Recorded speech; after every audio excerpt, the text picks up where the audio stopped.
Bom, depois da breve revisão do vídeo anterior, vamos partir para a matemática financeira de fato. Matemática financeira é um assunto que lida com dinheiro no tempo. Então, resolver as questões de matemática financeira requer que se tenha clareza sobre qual é a operação que está sendo realizada e qual é o papel do tempo nessa operação.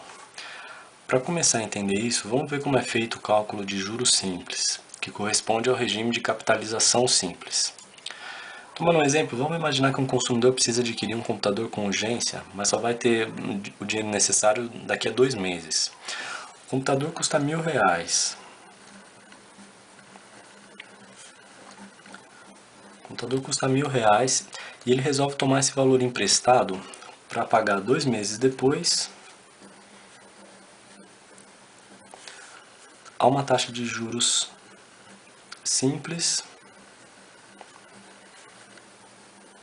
de 5% ao mês.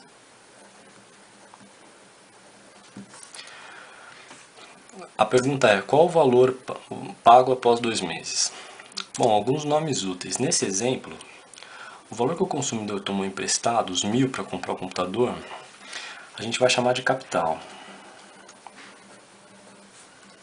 E vai ser representado pela letra C. O montante é o valor a ser pago no final, né? Nesse problema é o valor que a gente quer descobrir. E o montante é representado pela letra M e é calculado como capital mais juros, que é representado pela letra J. Os juros são aquilo que você vai pagar pelo uso do capital durante um determinado período, um período N. Então, o período vai ser representado pela letra N. Vamos fazer o cálculo dos juros.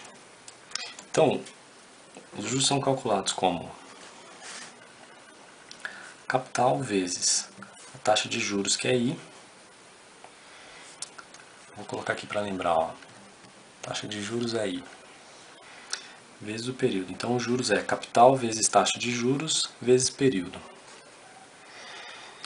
Ok? Como se vê na fórmula, os juros são proporcionais a essas três variáveis, ou seja, quanto maior o capital, ou a taxa de juros, ou o período, maior vão ser os juros. Importante, é preciso diferenciar juros de taxa de juros. Juros são uma quantidade monetária, que como a gente viu, se soma ao capital e resulta no montante. Taxa de juros é um valor expresso como percentual e que multiplica o valor do capital para resultar na quantidade dos juros, o capital vezes o período. Então, juros é uma quantidade em dinheiro, taxa de juros é um percentual. Ok? Então, calculando isso aqui para esse problema, a gente vai ter 1.000, que é o capital, vezes 5%, estou escrevendo aqui como número decimal, vezes o período. Isso aqui é 100. Assim, o montante, que é aquilo que ele vai pagar após 2 meses, é o capital mais os juros que a gente calculou, totalizando 1.100.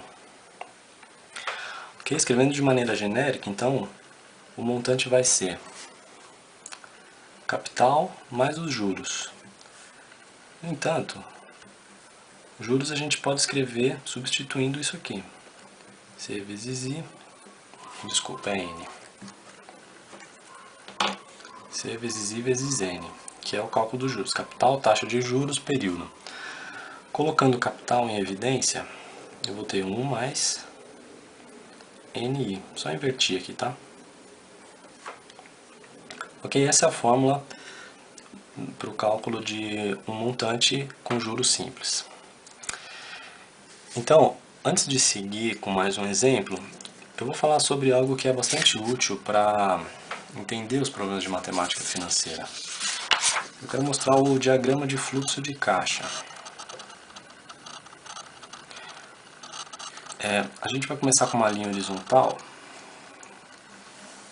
Essa representação se dá da seguinte maneira. Setas que eu colocar para baixo vão representar a saída de dinheiro.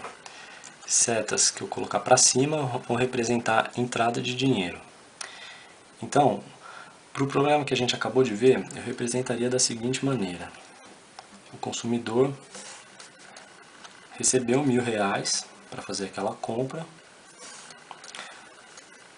e só pagou após 2 meses. Então aqui é o período 0. No primeiro período ele não pagou nada. No segundo período ele pagou 1.100, que foi aquele valor que a gente calculou. Ok? Eu quis apresentar esse diagrama antes do próximo exemplo para que fique claro o seguinte: o regime de capitalização, seja simples ou composto, que é o que a gente vai ver daqui a pouco, na verdade a gente vai ver no próximo vídeo, não serve apenas para casos de empréstimos, como foi esse exemplo anterior. Ele funciona também para situações de investimento. Imagine que o comprador do exemplo anterior tenha tomado um empréstimo com um amigo. Do ponto de vista do amigo, a operação é contrária. Ou seja, do ponto de vista do amigo, esse fluxo é o seguinte: o amigo teve uma saída de 1.000, porque ele emprestou o dinheiro. Isso aqui no período 0. No período 1, não teve nenhuma entrada. No período 2, ele recebeu os 1.100 do pagamento. Ou seja, para esse amigo, a operação pode ser vista como um investimento. Imagine que você seja esse amigo e que você, em vez de emprestar para um outro amigo, você deposita R$1.000 no banco e depois de 2 meses, dado uma taxa de juros, pode resgatar R$1.100. O fluxo de caixa seria representado da mesma maneira. Então, tendo isso em mente, vamos fazer um outro exemplo simples. Um investidor aplica 2.000 para retirada após 6 meses. Então, 6 meses. Se a taxa de juros da aplicação é de 0,6% ao mês, qual é o montante que ele terá ao fim do período? Então vamos lá. O capital aqui é 2.000. A taxa de juros é 0,006, aqui expressando como um número entre 0 e 1. Aqui cuidado, como eu disse no vídeo anterior, cuidado para não escrever como 0,6. Isso aqui está errado, isso aqui é 60%. Foi um erro que eu quase cometi no outro exemplo, se você estava atento. E N é igual a 6. 6 meses, 0,6% ao mês, taxa de juros, capital 2.000. Bom, então recuperando a fórmula, M é igual a C1 mais NI, capital, período, taxa de juros. Substituindo, M vai ser 2.000, 1 mais 6, que é o período, e a taxa de juros, que é de 0,6% ao mês. Isso aqui vai resultar em 2.000, multiplicar 1 mais 0,036. O montante que ele vai resgatar vai ser de R$2.072. Ok? Então qualquer coisa é só escrever aí nos comentários do blog. Se você está assistindo no YouTube, o link para a página está logo abaixo do vídeo. Até mais.